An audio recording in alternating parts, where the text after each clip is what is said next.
Assalamualaikum warahmatullahi wabarakatuh. Selamat berjumpa kembali teman-teman semuanya. Afirmasi negatif soal uang seringkali membuat kita memandang uang adalah sesuatu yang jahat. Padahal sebenarnya uang itu bagaikan kaca pembesar. Jika seseorang pada dasarnya memiliki sifat yang jahat, saat memiliki uang banyak, ia akan menjadi lebih jahat. Begitu juga sebaliknya, jika ia bersifat baik, ia akan melakukan hal-hal yang lebih baik lagi dengan uang. Salah jika kita menyamaratakan orang kaya itu sudah pasti jahat. Bukan uang yang membuatnya jahat, tapi sifatnya. Justru menurut saya, orang yang mau hidup biasa-biasa saja adalah orang yang egois. Kenapa kita tidak mencari uang yang banyak, lalu kalau memang tidak membutuhkan uangnya, kita bisa memberikannya kepada mereka yang membutuhkan. Kita bisa tetap hidup sederhana dalam keseharian, tapi memiliki uang banyak untuk menabur kebaikan pada orang lain. Tapi memang uang itu sangatlah unik. Ia tidak menentukan kebahagiaan kita, tapi bisa mempermudah berbagai aspek kehidupan.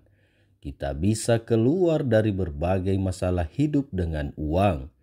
Keberadaannya pun dapat memberikan kebebasan, dan inilah peran uang yang sangat saya sukai. Jika Anda misalnya umur 20 tahun dan mempunyai uang banyak, kebebasan yang Anda miliki untuk memilih apa yang Anda inginkan. Orang tidak bisa memaksa melakukan sesuatu yang Anda tidak senangi karena sudah memiliki tabungan untuk hidup selama 10-20 tahun lagi.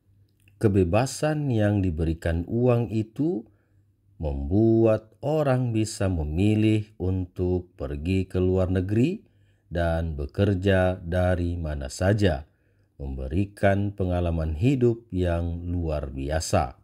Keunikan lain dari uang adalah tentang cara mendapatkannya. Entah bagaimana, semakin banyak uang yang didapatkan, akan semakin mudah mendapatkannya.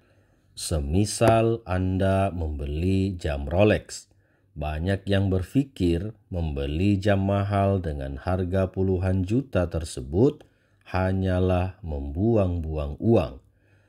Tetapi banyak yang tidak tahu bahwa dengan Anda membeli jam Rolex, harganya nanti ketika dijual akan 2 kali lipat dari harga beli.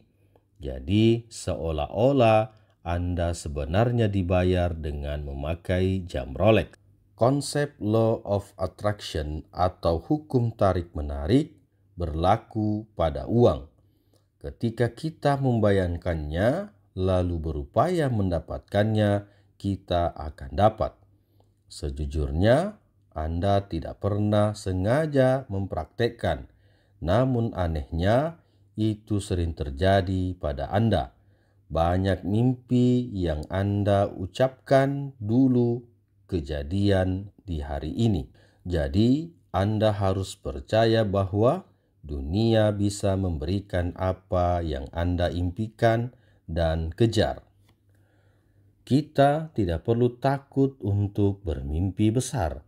Kalaupun nanti tidak tercapai, pasti akan ada kesempatan lagi untuk mendapatkan di kemudian hari. Kalau kita betul-betul percaya bisa mendapatkannya. Anda harus percaya bahwa dunia bisa memberikan apa yang Anda impikan dan kejar. Oleh sebab itu, pola pikir kita tentang uang sebaiknya dirubah. Sedari kecil, orang tua Anda tidak pernah mengajarkan untuk berinvestasi. Mereka hidup sederhana seperti kebanyakan orang pada umumnya.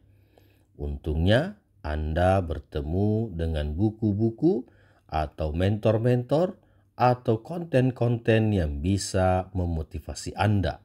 Hidupkan obsesi Anda untuk menemukan makna uang yang dapat memberikan kebebasan.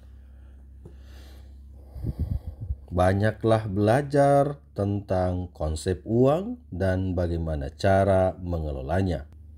Sayangnya, tidak semua orang Indonesia mengerti tentang hal ini. Faktor terbesar yang mempengaruhi masalah keuangan orang Indonesia adalah pengetahuan tentang finansial yang rendah. Faktor paling besar, tingkat pendidikan soal finansial yang rendah. Masih ada kepercayaan bahwa memiliki kekayaan itu riba. Bahkan menabung di bank juga demikian. Tapi akhir-akhir ini kita melihat semakin banyak tokoh agama yang mulai memperkenalkan kebaikan bank syariah yang menerapkan asas-asas keagamaan. Jadi, masyarakat tidak perlu takut melanggar ajaran agama karena menabung di bank. Sejauh ini, orang Indonesia memiliki 3 tipe ketika berbicara soal uang dan investasi. Pertama adalah orang yang mengeluarkannya lebih besar dari pemasukan. Kedua adalah orang yang bisa menabung tapi tidak mengerti investasi. Dan ketiga adalah orang yang bisa menabung dan berinvestasi dengan benar. Jika Anda ingin menjadi orang yang ketiga, sudah pasti Anda harus banyak menutrisi pikiran dengan konsep-konsep kebaikan dari uang. Salah satunya adalah konsep money deal. Misalnya, seseorang suka jam tangan mewah atau mobil. Pada dasarnya, mengeluarkan uang untuk hobi semacam ini tidaklah salah. Hanya satu hal yang harus dipahami adalah memiliki pemasukan yang lebih besar dari pengeluaran.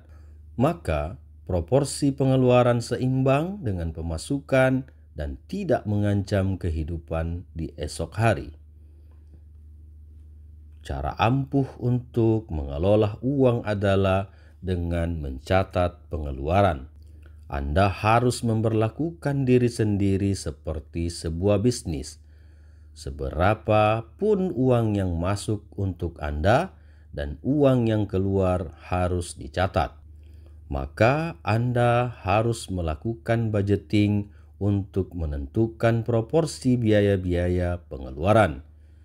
Jika sudah semua dicatat, Anda bisa melihat segala kebutuhan dan perilaku bertransaksi, sehingga bisa memikirkan strategi untuk tidak merugi. Alhasil, nantinya Anda bahkan bisa melihat pertumbuhan uang yang memberikan motivasi lebih untuk terus menabung dan berinvestasi. Hidup pun bisa terasa lebih sejahtera. Terima kasih teman-teman semuanya. Kita akan berjumpa pada video dan konten berikutnya. Assalamualaikum warahmatullahi wabarakatuh.